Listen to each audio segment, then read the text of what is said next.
Hello दोस्तों, उज्जवल here. और आज हम लोग बात करने वाले हैं 2020 में आई एक मूवी द ओल्ड गार्ड्स के बारे में। कहानी की शुरुआत होती है और हम देखते हैं कि एंडी, बुकर, जो और निकी नाम के 4 लोगों को बहुत गोलियां लगी हैं और वे लोग मरे पड़े हैं। तभी एंडी की आवाज़ हमें बताती है कि हर बार यही होता है और हर बार मैं यही सोचती हूँ कि क्या इस बार मैं मर गई। अब कहानी 2 दिन पीछे सूडान में चली जाती है, जहाँ हम देखते हैं कि एंडी चलते हुए कहीं जा रही है। तभी एंडी के पास बुकर नाम का एक आदमी आता है। एंडी बुकर से पूछती है कि तुमने मुझे यहाँ पर क्यों बुलाया है। तब बुकर एंडी को याद दिलाता है कि 8 साल पहले CIA के एक एजेंट जेम्स कॉपलिन ने हमें हायर किया था और उसी ने हमें दोबारा कॉल किया है। एंडी बुकर से बोलती है कि तुम जानते हो ना, हम एक ही आदमी के लिए दोबारा काम नहीं करते हैं। एंडी बुकर से जो और निकी के बारे में पूछती है। बुकर एंडी को बताता है कि जो और निकी रूम में है, जिसके बाद वे लोग रूम की ओर निकल जाते हैं। रास्ते में कुछ लोग सेल्फी ले रहे होते हैं, जिसमें एंडी की फ़ोटो आ जाती है, जिसके बाद एंडी उनकी फ़ोटो खींचने के बहाने मोबाइल लेकर अपना फ़ोटो डिलीट कर देती है। रूम में पहुंचकर एंडी जो और निकी से मिलती है। यहाँ सभी लोग बहुत खुश होते हैं क्योंकि एंडी 1 साल बाद उन सभी से मिल रही है। यहाँ सभी लोग फैसला करते हैं कि वे लोग सबसे पहले जेम्स कॉपलिन से मिलेंगे। उसके बाद फैसला करेंगे कि वे लोग उसकी मदद करेंगे या नहीं करेंगे। जिसके बाद एंडी और बुकर कॉपलिन से मिलने के लिए जाते हैं और जो और निकी उन पर नज़र रखे हुए होते हैं। जेम्स उन्हें अखबार दिखाते हुए बताता है कि सूडान की एक स्कूल में हमला हुआ था, जिसके बाद 17 स्टूडेंट्स का अपहरण किया गया और पिछले कुछ खुफिया हवाई उड़ानों से पता चला है कि वे लोग कहाँ पर हैं। जेम्स एंडी से मदद मांगता है, चाहे जितना भी पैसा लग जाए वो देने के लिए तैयार है। जिसके बाद एंडी और बुकर वहाँ से चले जाते हैं। अब ये चारों लोग हेलीकॉप्टर से साउथ सूडान जाते हैं, जहाँ रात को वे लोग उस जगह पर पहुँचते हैं जहाँ पर बच्चों को छिपाया गया है। ये वहाँ पर तैनात सोल्जर्स को मारते हुए उस रूम में चले जाते हैं जहाँ पर बच्चों को रखा गया है, लेकिन उसमें कोई भी बच्चा नहीं होता है। असल में ये एक जाल होता है जिसमें ये चारों फंस चुके हैं। अब इन चारों पर गोलियाँ चलने लगती है और ये लोग मर जाते हैं। और ये वही सीन है जो हमने शुरुआत में देखा था। और जब वे सोल्जर्स इन चारों को मार कर जाने लगते हैं तो ये लोग फिर से जिंदा हो जाते हैं और इस बार ये चारों मिलकर इन सोल्जर्स को मार देते हैं। एंडी देखती है कि वहाँ पर एक कैमरा लगा हुआ है और वो समझ जाती है कि ये उन्हें फंसाने के लिए एक चाल थी और जेम्स ने ये सब रिकॉर्ड कर लिया है। अब ये लोग उस जगह से बाहर निकलते हैं और अब चूँकि जेम्स को पता चल गया है कि ये लोग कौन हैं, इसलिए एंडी फैसला करती है कि जेम्स को पकड़कर हिसाब चुकाना होगा। अब कहानी अफ़गानिस्तान में चली जाती है, जहाँ कुछ US सोल्जर्स एक आतंकवादी को खोज रहे होते हैं, जिसके लिए वे लोग एक घर में जाते हैं, जहाँ पर वे लोग उस आतंकवादी को पकड़ लेते हैं। लेकिन वो आतंकवादी नाइल फ्रीमैन नाम के एक सोल्जर के गले को चाकू से काट देता है और वो सोल्जर तड़पने लगती है। दूसरी ओर हम देखते हैं कि एंडी, निकी, बुकर और जो चारों एक ट्रेन में बैठे हुए हैं, जहां इन सभी को नाइल का सपना आता है और वे लोग इस सपने की सभी बातों को नोट करने लगते हैं। एंडी बोलती है कि 200 सालों से कोई भी नया नहीं आया है, लेकिन अब क्यों? निकी बोलता है कि हर चीज़ की कोई वजह होती है। एंडी फैसला करती है कि वह अफ़गानिस्तान जाकर नाइल को लेकर आएगी और बाकी सभी लोग फ्रांस चले जाएंगे जेम्स को खोजने के लिए। जो एंडी को नाइल की स्केच बनाकर दे देता है और अब एंडी ट्रेन से बाहर कूद जाती है। दूसरी ओर हम देखते हैं कि नाइल को होश आता है और वो सही सलामत होती है और सभी सोल्जर्स परेशान होते हैं कि वो जिंदा कैसे बच गई, क्योंकि जिस हिसाब से उसे कट लगा था उसे मर जाना चाहिए था और यहाँ तक कि उसके गले में चोट का निशान तक नहीं है। दूसरी ओर जेम्स कॉपलिन एंडी के टीम के वीडियो को स्टीवन मैरिक नाम के एक आदमी को दिखाता है। स्टीवन मैरिक एक मेडिकल कंपनी का CEO है और स्टीवन कॉपलिन को इन लोगों का DNA सैंपल लाने के लिए कहता है। स्टीवन कॉपलिन को इन चारों लोगों को पकड़कर लाने के लिए कहता है, चाहे कितनी भी कीमत लग जाए। दूसरी ओर हम देखते हैं कि नाइल को और टेस्ट कराने के लिए लैंड इंस्टीट्यूट जर्मनी जाने का ऑर्डर मिलता है और नाइल नोटिस करती है कि उस घटना के बाद सभी सोल्जर्स उसे एक अलग नज़रिए से देखने लगे हैं और नाइल उस भीड़ में अकेली पड़ गई है। नाइल एक जगह पर अकेले बैठकर गाने सुनने लगती है और पीछे से एंडी वहां पर पहुंच जाती है, लेकिन 2 सोल्जर्स नाइल को लेने के लिए आते हैं और एंडी उन सोल्जर्स को बेहोश कर देती है।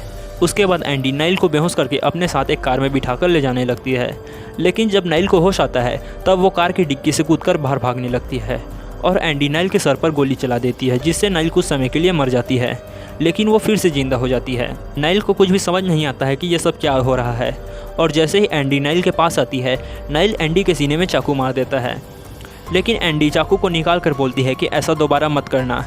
एंडी नाइल को बताती है कि तुम मर नहीं सकती हो, तुम्हारे मन में बहुत सारे ख्याल आ रहे होंगे, अगर जवाब जानना है तो मेरे साथ आओ। और नाइल थोड़ा सा सोचने के बाद एंडी के साथ चली जाती है। एंडी नाइल को लेकर एक माफिया गिरोह के पास जाती है, जहां से वे दोनों एक प्लेन में बैठकर पेरिस जाने के लिए निकल जाते हैं। एंडी नाइल को बताती है कि हम लोग कभी मर नहीं सकते हैं, हम अमर योद्धाओं की एक फ़ौज हैं। नाइल एंडी से पूछती है कि हमारे जैसे और कितने हैं, तब एंडी बताते हैं कि सिर्फ 4 हैं।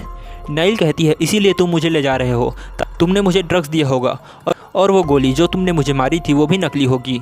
नाइल एंडी को बांध देती है और नाइल पायलट को प्लेन लैंड कराने के लिए कहती है, लेकिन एंडी पायलट को रशियन में कुछ कहती है, जिसके बाद वो पायलट को गोली मार देती है और नाइल ये सब देखकर डर जाती है।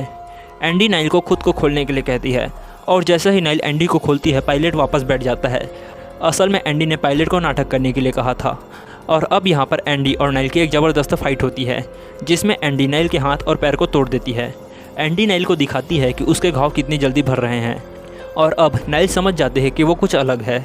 नाइल अपनी फैमिली के बारे में सोचने लगती है। तब एंडी नाइल को बताती है कि आर्मी वाले तुम्हें मरा हुआ घोषित करके तुम पर टेस्ट करेंगे, उसके बाद तुम्हें पिंजरे में बंद कर देंगे। अब नाइल एंडी के साथ पेरिस जाती है, जहाँ वह बाकी सभी से मिलती है। बातों ही बातों में नाइल को पता चलता है कि बुकर आखिरी आदमी था जो सन 1812 में मिला था। निकी और जो बुकर से भी पुराने हैं और एंडी सबसे पुरानी है। एंडी नाइल को बताती है कि हर जिंदा चीज़ कभी ना कभी मरती है और एक दिन हमारे घाव भी अचानक भरना बंद हो जाएंगे। हम में से एक के साथ ऐसा हो चुका है। रात को सोते वक्त नाइल को एक बुरा सपना आता है। नाइल सबको बताती है कि उसने एक ऐसी औरत का सपना देखा है जो लोहे के ताबूत में बंद है और समंदर के अंदर है और वो बाहर निकलने के लिए तड़प रही है। उसके खून से सने हुए हाथ बार बार ताबूत को मारते हैं, उसमें एक आग है जैसे बाहर निकलने की। ये बात सुनकर एंडी घबरा जाती है। निकी नाइल को बताता है कि उस औरत का नाम क्वीन है और वो एंडी को सबसे पहले मिली थी। क्वीन एक बहुत ही बहादुर योद्धा है। क्वीन और एंडी ने हजारों लड़ाइयाँ लड़ी हैं। एक बार कुछ औरतों को चुड़ैल होने के जुर्म से बचाते हुए उन दोनों को ही चुड़ैल मान लिया गया, जिसके बाद क्वीन को उन्होंने ताबूत में भरकर समंदर में फेंक दिया। एंडी किसी तरह से वहाँ से भाग गई। उसके बाद सभी ने क्वीन को 50 साल तक खोजने की कोशिश की, लेकिन वो नहीं मिली और किसी को भी पता नहीं था कि वो समंदर के किस हिस्से में है। क्वीन 500 सालों से समंदर के अंदर है और एंडी खुद को आज तक उसके लिए जिम्मेदार मानती है। नाइल एंडी से बोलती है कि तुम्हारी इसमें कोई गलती नहीं थी, जिसके बाद नाइल घर से बाहर निकल जाती है। एंडी नाइल को समझाने के लिए जाती है और उसी टाइम हम कुछ सोल्जर्स को उनके घर में घुसते हुए देखते हैं। बाहर एंडी और नाइल को गोलियां चलने की आवाज़ आती है और वे लोग सतर्क हो जाते हैं। और जब वे लोग घर के अंदर जाते हैं तो बुकर मरा हुआ होता है और निकी और जो गायब होते हैं। बुकर थोड़े समय में जिंदा हो जाता है। बुकर बताता है कि हम लोग मैच देख रहे थे, तभी वे लोग अंदर घुसे। बाहर कोपले सोल्जर्स को वापस एंडी को पकड़ने के लिए भेजता है। इधर एंडी नाइल को सिग्नल को वेट करने के लिए कहकर सोल्जर्स को मारने के लिए चली जाती है। और अब यहाँ पर बहुत ही ज़बरदस्त फाइट सीन देखने को मिलती है, जिसमें एंडी अकेले सभी सोल्जर्स को मार डालती है और यह देखकर कोपले निकी और जो को लेकर वहाँ से भाग जाता है। इधर एंडी, नाइल और बुकर कार में बैठकर वहाँ से निकल जाते हैं। ये लोग एक खाली खदान में जाते हैं। दूसरी ओर हम देखते हैं कि कोपले निकी और जो को लेकर स्टीवन के पास जाता है, जहाँ पर स्टीवन निकी पर चाकू से हमला करता है और जब उसके चोट ठीक हो जाते हैं तब वो उन्हें टेस्ट के लिए ले जाते हैं। कोपली स्टीवन से बोलता है कि ये सब साइंस के लिए हो रहा है, ना कि तुम्हारे मुनाफे के लिए। दूसरी ओर हम देखते हैं कि लड़ाई के दौरान एंडी को एक चोट लगी थी जो कि अब ठीक नहीं हो रही है और अब एंडी को समझ आ गया है कि उसका चोट ठीक होना अब बंद हो चुका है, मतलब अब वो मर सकती है। लेकिन वो ये बात किसी को भी नहीं बताती है और वो दवाइयाँ लेने के लिए बाहर चली जाती है। इधर बुकर नाइल को बताता है कि तुम हमेशा जवान रहोगे, लेकिन तुम्हारे आसपास के लोग मरते जाएंगे और जब वे तुम्हारा राज जानेंगे तो तुमसे नफरत करने लगेंगे। दूसरी ओर कॉपली देखता है कि स्टीवन जो और निकी के साथ जानवरों जैसा व्यवहार कर रहा है और वो उन्हें कभी छोड़ने वाला नहीं है। इधर बुकर और एंडी को कॉपली का पता मिल जाता है, जिसके बाद वे उसे पकड़ने के लिए उसके घर में जाते हैं, लेकिन नाइल वहां जाने से मना कर देती है। नाइल अपनी फैमिली के साथ जीना चाहती है, जिसके बाद एंडी नाइल को एक गन देकर बोलती है कि तुम जा सकती हो और एंडी घर के अंदर चली जाती है। जब नाइल कार के डिक्की को देखती है तो उसमें गन के मैगजीन्स भरे होते हैं। इसका मतलब यह है कि जो गन एंडी लेकर गई है वह खाली है। दूसरी ओर एंडी और बुकर जब कॉपली के घर जाते हैं तब कॉपली उन्हें बताता है कि मेरी वाइफ की डेथ के बाद मैंने तुम्हारे ऊपर रिसर्च करना शुरू कर दिया था। तभी बुकर एंडी पर गोली चलाकर उसे बांध देता है और एंडी ये सब देखकर शॉक हो जाती है। एंडी बुकर से पूछती है कि तुमने हमें धोखा क्यों दिया, तुमने ऐसा क्यों किया। तब बुकर बोलता है कि अगर हमारे अमर होने का राज पता चल जाएगा तो ये भी पता चल जाएगा कि हम कैसे मर सकते हैं, और तुम भी तो यही चाहती थी। तब एंडी बोलती है कि मैं इस तरह से ये नहीं चाहती थी। बुकर देखता है कि एंडी का खून बहना बंद नहीं हो रहा है, मतलब कि अब वो अमर नहीं है। और अब वहाँ पर स्टीवन आ जाता है। स्टीवन उन दोनों को पकड़कर ले जाता है। कॉपली स्टीवन को रोकने की कोशिश करता है, लेकिन कॉपली स्टीवन को नहीं रोक पाता है।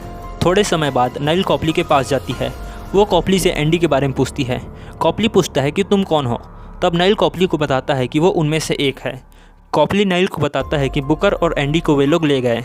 कॉपली नाइल को बताता है कि एंडी ने आज तक जिन लोगों की भी जान बचाई है उन लोगों ने इतिहास में कुछ बड़ा काम किया है। कॉपली नाइल से बोलता है कि मेरी वाइफ को कैंसर था और उसकी डेथ बहुत ही भयानक थी।